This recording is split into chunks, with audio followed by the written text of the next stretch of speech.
بسم اللہ الرحمن الرحیم۔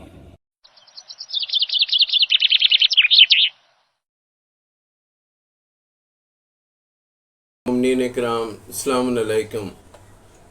شیعہ انڈین چینل کے اس پروگرام ملاقات با امام زمان میں ہم آپ تمام کا استقبال کرتے ہیں۔ آپ جانتے ہی ہیں کہ اس پروگرام میں آقا امام مہدی علیہ السلام سے ملاقات کے واقعات پیش کیے جاتے ہیں، اور اس سے ہمارا مقصد یہی ہے کہ ہم لوگ زیادہ سے زیادہ آقا امام مہدی علیہ السلام کی معرفت حاصل کر سکیں، کیونکہ رسول اکرم کا ارشاد آپ جانتے ہی ہیں، من مات ولم یعرف امام الزمان ہی ماتا میتۃ الجاہلیہ۔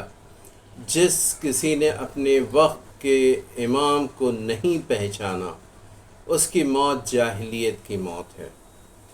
تو ضروری ہے کہ ہم اپنے وقت کے امام کو پہچانیں۔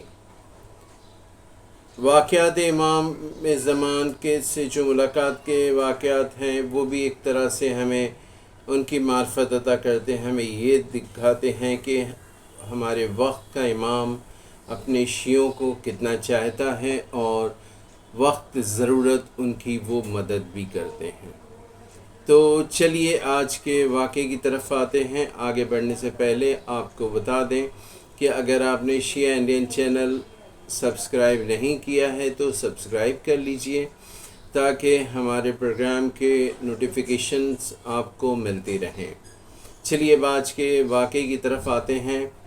یہ واقعہ ملاقات با امام زمان نامی کتاب، جس کے رائٹر ہیں سید ابتہی، ان کی کتاب سے یہ واقعہ ہم آپ تک پہنچا رہے ہیں۔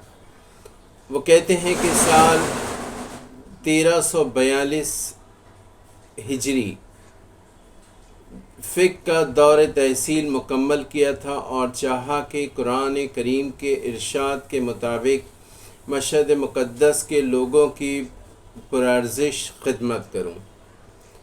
محلہ سعد آباد مشہد میں جہاں بہت سے غیر لوگ رہتے تھے جو اہل تشیع نہ تھے، وہاں پر میں گیا اور رہنے لگا۔ مشہد مقدس اور ایران کے نیک لوگوں کے تعاون سے ایک مسجد بنام مسجد صاحب الزمان تعمیر کی گئی۔ ایک بہت بڑا ہال بنام مرکز بحث و انتقاد دینی بنایا گیا۔ اسی جگہ مذہبی اور اعتقادی سوالات کے جوابات دیے جانے کا بندوبست کیا گیا۔ الحمدللہ بہت تھوڑی مدت میں پرارزش خدمات حضرت بقیت اللہ ارواحنا فداہ کی بارگاہ میں تقدیم کی گئیں۔ میں نہیں چاہتا کہ اس مسجد و مرکز اور کتاب خانے کی فعالیت اور شرح لکھوں، اور نہ ہی یہ لکھنے کی خواہش ہے کہ مجھے کتنی تکالیف برداشت کرنی پڑی۔ جو ذکر کرنا ضروری ہے وہ یہ ہے کہ تقریباً 10 سال کی محنت کا یہ نتیجہ نکلا کہ یہ محلہ جہاں غیر شیعہ رہتے تھے، وہ سب کے سب مومنین ہو گئے، اور سب نے اپنے عقائد کو بدل لیا۔ شاہ کے زمانے میں ایران میں کوئی سڑک بنام امام صاحب الزمان علیہ السلام نہ تھی، لیکن ہم نے مسجد اور اس کے سامنے والی سڑک، چوک، مرکز بحث و انتقاد دینی کو حضرت امام صاحب الزمان علیہ السلام کے نام کے ساتھ منسوب کیا۔ آہستہ آہستہ اس محلے سے جو غیر شیعہ افراد تھے، ان کا اثر ختم ہوتا گیا، یہاں تک کہ سوڈا کی بوتل بھی جو ان سے متعلق تھی، جیسے پیپسی وغیرہ، مشہد مقدس میں ہر جگہ فروخت ہوتی تھی۔ یہاں کے رہنے والے لوگ انہیں پینے سے اجتناب کرنے لگے، اس کا استعمال بالکل چھوڑ دیا۔ میرے رفقا جو مرکز بحث و انتقاد دینی میں ہمکاری کرتے تھے، ایک دن ان میں سے ایک شخص نے مجھے آ کر بتایا، ایک ریڑھی میں غیر شیعہ کی طرف سے غریب آدمی چوک صاحب الزمان علیہ السلام کے قریب پیپسی کولا بیچ رہا تھا۔ ہم نے جا کر اعتراض کیا تو وہاں کے رہنے والے ایک دکاندار نے کہا، آپ کو کیا ہے؟ اور وہ ہمارے ساتھ الجھ پڑا۔ میں نے اس سے پوچھا آخر کیا؟ اس نے بتایا جس طرح بھی ممکن ہو اسے وہاں سے دور کر دیا، لیکن اس دکاندار نے ہمیں بہت اذیت کی ہے۔ میں نے کہا یہ کوئی بڑی بات نہیں، حضرت امام صاحب الزمان علیہ السلام کی راہ پر چلتے ہوئے خدمت کرتے وقت جو تکلیف پہنچے وہ اہمیت نہیں رکھتی۔ دوسرے دن میرے پاس آیا اور کہا کل رات فلاں دکاندار کو دل کا دورہ پڑا ہے اور صبح کچھ طبیعت سنبھلی ہے، ابھی حکیم اور ڈاکٹر کے پاس نہیں گیا، لیکن آپ سے ملاقات کی خواہش رکھتا ہے۔ اگر ممکن ہو تو آپ اس کے گھر جائیں تاکہ آپ سے ملاقات کر سکے۔ میں سمجھ گیا کہ یہ وہی شخص ہے جس نے ہمارے رفقا سے غیروں کی کمک کرتے ہوئے اعتراض کیا تھا۔ وہ چاہتا تھا کہ صاحب الزمان علیہ السلام چوک کے نزدیک پیپسی کولا فروخت ہونا چاہیے۔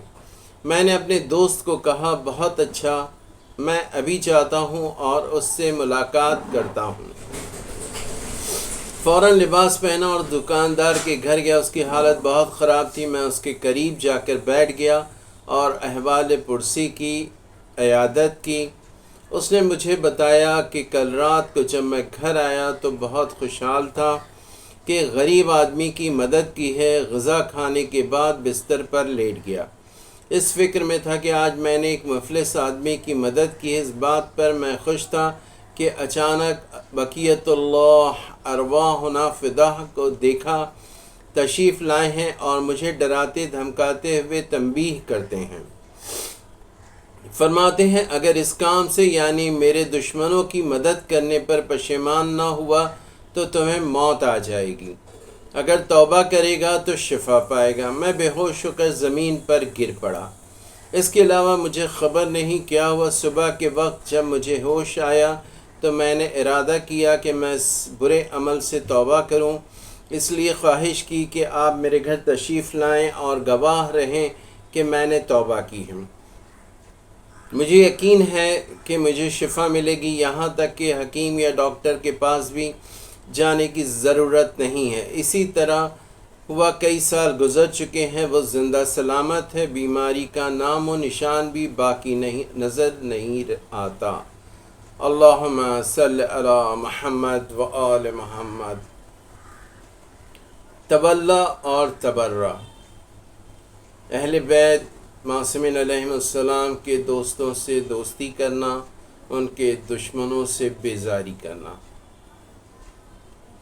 ایسا کوئی جو امام کا چاہنے والا ہے، ہمیں چاہیے ہم اس کی مدد کریں، اس کی خدمت کریں، اور وہ لوگ جو امام کو دشمن رکھتے ہیں ان سے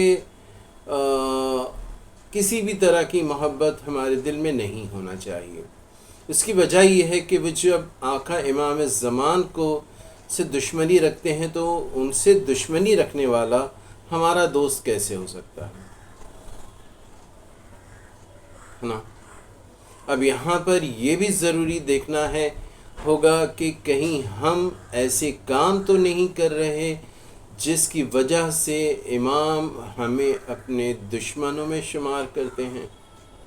یہ ہمیں ضرور دیکھنا ہوگا۔ ہم نے اپنے اعمال کو دیکھنا ہوگا، اس پر نظر کرنی ہوگی، اپنے اعمال کو درست کرنا ہوگا۔ مومنین کرام، ذی الحج ماہ مبارک شروع ہو چکا ہے۔ عید مباہلہ، عید غدیر، عید الاضحیٰ سبھی کچھ ہے، مبارک مہینہ ہے۔